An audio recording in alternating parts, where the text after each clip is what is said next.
étudiant. Il est décédé, nous reviendrons au cours de nos prochaines éditions d'information sur cette actualité.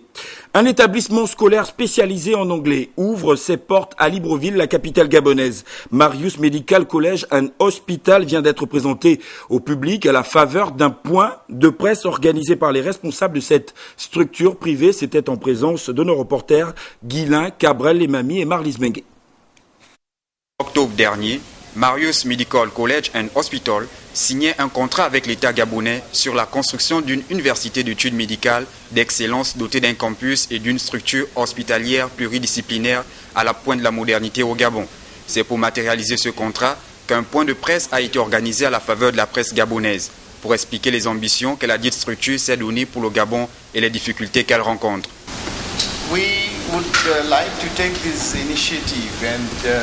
Donc notre mission, c'est d'élever le niveau et de former des médecins, des infirmières et des technologues médicaux pour avoir un niveau très élevé d'excellence au Gabon, et que ça pourrait être en fait un centre d'excellence pour toute l'Afrique, pour toute la région, non seulement pour le Gabon, mais surtout pour le Gabon. On est très coincé pour le temps. On doit commencer en janvier, c'est maintenant fin novembre. Tout doit se passer très très vite. Et bon, on a un partenariat avec le ministère de l'Éducation et on doit s'arranger avec eux pour avoir des étudiants du Gabon à court terme. Et donc, on va avoir un entretien avec le ministre dans quelques jours quand il revient au pays. Et puis, on se lance à 100%. Il est prévu des cours intensifs d'anglais. En parallèle, des cours de prépa médicale seront dispensés sur le campus prévu à Libreville. Encadrés par le centre de formation en anglais, les étudiants retenus seront formés par un panel international de professeurs. Le Gabon, notre pays, abrite ce vendredi les travaux du 5e congrès africain du pétrole en présence des 18 pays membres. Le développement du secteur et des infrastructures de production constituent les enjeux de ces assises. Le point, Edgar Djembidoukaga.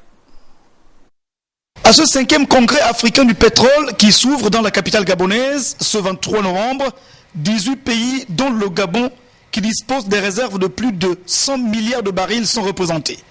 Et c'est le ministre gabonais du pétrole, Étienne Dieudonné Goubou, qui ouvrira les travaux en présence du ministre équato-guinéen des Mines, vice-président de cette association des producteurs de pétrole africains, qui fournit depuis 2010 plus de 14% du brut mondial et qui veut produire en 2015 plus de 14 millions de barils par jour.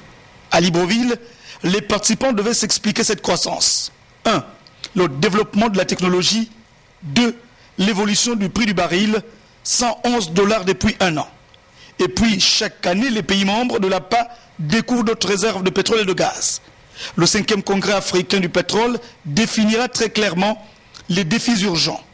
Les infrastructures de transport et de raffinage du brut, le suivi des activités et la protection de l'environnement. Ouverture ce matin au Sénat de l'atelier de validation du document national de stratégie de lutte contre la corruption et le blanchiment des capitaux au Gabon, en présence des experts de la question. La ministre en charge de la justice, Ida Reteno Asonowe, a présidé la cérémonie. Cherel Bongota, Louis Bestar Lenyongo. À travers des actions qui visent une saine gestion des affaires publiques et la consolidation de l'état de droit. Cet atelier marque la phase terminale de validation d'un document de stratégie nationale de lutte contre la corruption et le blanchiment des capitaux. Le présent atelier se situe dans le prolongement d'un processus qui a débuté le 23 décembre 2011 par la signature d'un partenariat appuyé par le PNUD et visant à renforcer les capacités d'action de la Commission nationale de lutte contre l'enrichissement illicite et de l'Agence nationale d'investigation financière en vue d'aboutir à une stratégie nationale de lutte contre la corruption et le blanchiment des capitaux.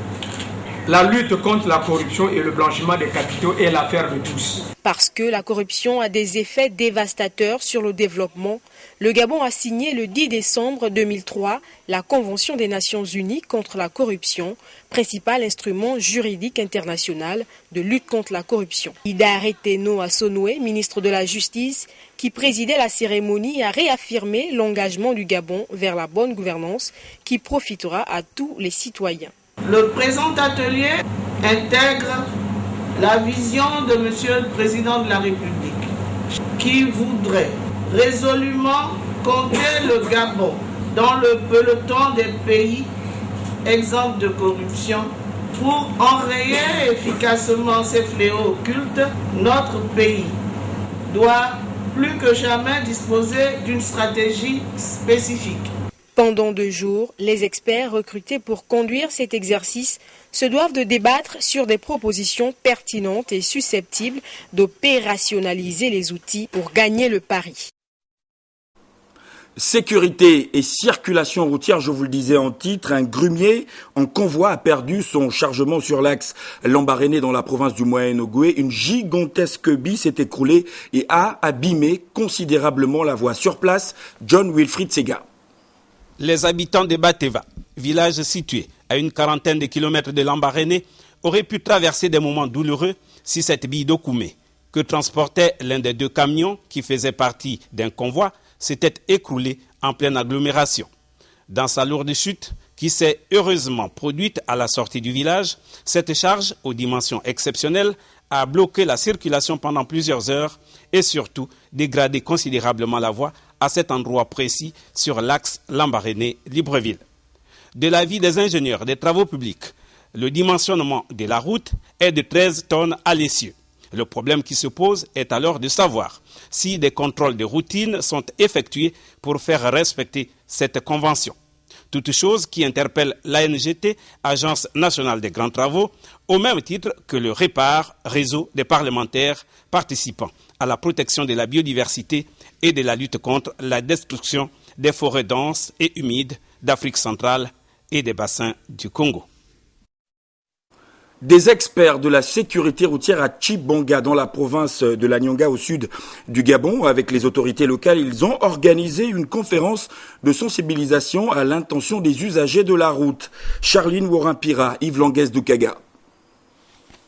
Les chiffres sont alarmants en matière de pertes en vie humaine au Gabon.